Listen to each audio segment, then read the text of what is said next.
A very good day to you. I'm Hank Gross, MidHudsonNews.com. It's Thursday, January 20th. The news today brought to you by the Galleria at Crystal Run. A total of 17 new deaths were reported in the Hudson Valley by the State Health Department in one day Tuesday, with Dutchess County experiencing 9.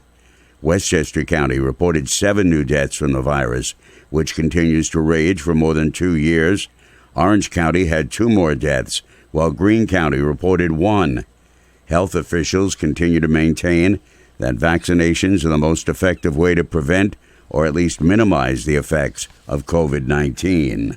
Portions of New York Route 17 in the southern tier have been upgraded to federal standards to become Interstate 86, but the divided highway in Orange and Sullivan counties remains a state road. That could change as Governor Hochul has included the conversion of the road from state to federal status in her 5-year transportation capital plan. The regional ad hoc group 17 Forward 86 is excited about the governor's announcement. Upgrading the road would be a boost for economic development in the Hudson Valley Catskills section, and Mark Baez, president of the Sullivan County Partnership, says it could pave the way for adding a third lane on the 2-lane east-west highway. I think it's a start. I think it's good. We have a lot of work to do yet. We're still working on the actual commitment to the construction dollars that are needed to actually build the lane and do the actual work. So, but this is a good step forward, and I think this is something that is important, and I think it will. I think it will actually set us up for doing that in the future. The Group 17 Forward 86 was formed as a collaboration by the Sullivan County Partnership, Orange County Partnership, and the Orange County Citizens Foundation, now called Vision Hudson Valley. Pharmaceutical retailer Walgreens is exploring development of a large micro-fulfillment center and a yet-to-be-built Matrix Development Group facility on Route 300 in the town of Newburgh. The company came before the Orange County Industrial Development Agency on Wednesday seeking a sales and use tax exemption on the purchase of $24 million worth of highly robotic equipment, says company representative Stephen McClure. This location, if it's located here, would serve 3 states in terms of delivering from this facility, which would be highly roboticized, specific pharmaceuticals to relieve the pharmacists of some filling duties, as well as the technicians, to allow for more kind of health and wellness duties and other consultations with consumers at those facilities. The facility, dubbed Project Nucleus, would employ 200 people with salaries ranging from over $30,000 to $140,000 a year, says McClure. More news in just a moment. Find over 100 retailers allowing you to spend hours shopping safely at the Galleria at Crystal Run. Enjoy the big brands and the diverse selection of family-owned stores all in one location. The Galleria at Crystal Run offers dining options for everyone with Fuji 110 Grill, Allen's Mediterranean Grill, and Peru Cuisine. Discover the Mid-Hudson Valley's premier shopping, dining, and entertainment destination, the Galleria at Crystal Run. For more information, follow us on Instagram, Facebook, or visit GalleriaCrystalRun.com. Smoking and vaping of any kind will now be prohibited in Middletown City parks, playgrounds, properties, parking lots, and facilities, as the Common Council has adopted a resolution to amend the city code. Mayor Joseph DeStefano says the modified code follows the same path as was developed months ago as it pertains to marijuana use. You don't want someone standing 10 feet away from the skate park with kids skating and sitting there smoking marijuana.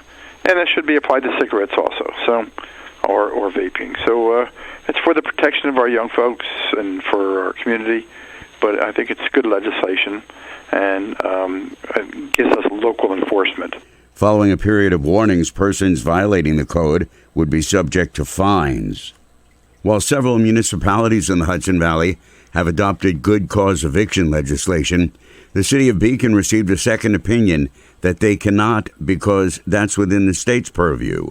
Months ago, the city received an opinion from a law firm specializing in municipal affairs saying that law could not be implemented on the local level. Now Mayor Lee Kuriakou sought an opinion from the New York Conference of Mayors, and it says essentially the same thing. We now have two sources. We had a professional, municipal law firm which represents us tell us we didn't have the authority. We've had NICOM, who have attorneys, and the general counsel wrote to us, and they obviously know municipal law really well and want to support cities, but they said, you lack the authority. Kuriakou has asked the state attorney general's office for an opinion, but it has not responded, the mayor said.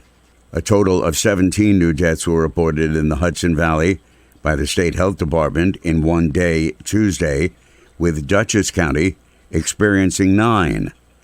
Westchester County reported 7 new deaths from the virus, which continues to rage for more than 2 years. Orange County had 2 more deaths, while Greene County reported 1.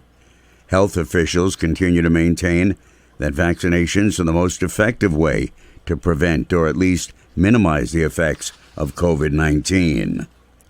Ulster County Sheriff Juan Figueroa, County Controller March Gallagher, and County Clerk Nina Posterpak each told the county's Periodic Compensation Review Committee that going forward, their positions should earn higher salaries.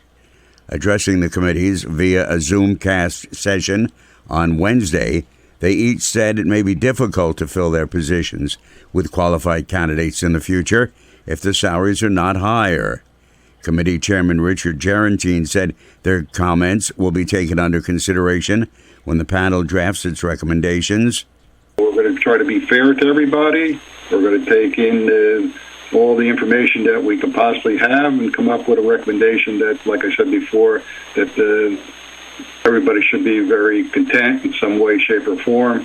And like I said earlier, we might have to do it in 2 stages if that's possible, because we're going into the time we get this done. It'll be the first quarter would probably be done for 2022. Sheriff Figueroa noted in the case of his office, the undersheriff earns more than the sheriff, as do some officers of lower rank, because they earn overtime.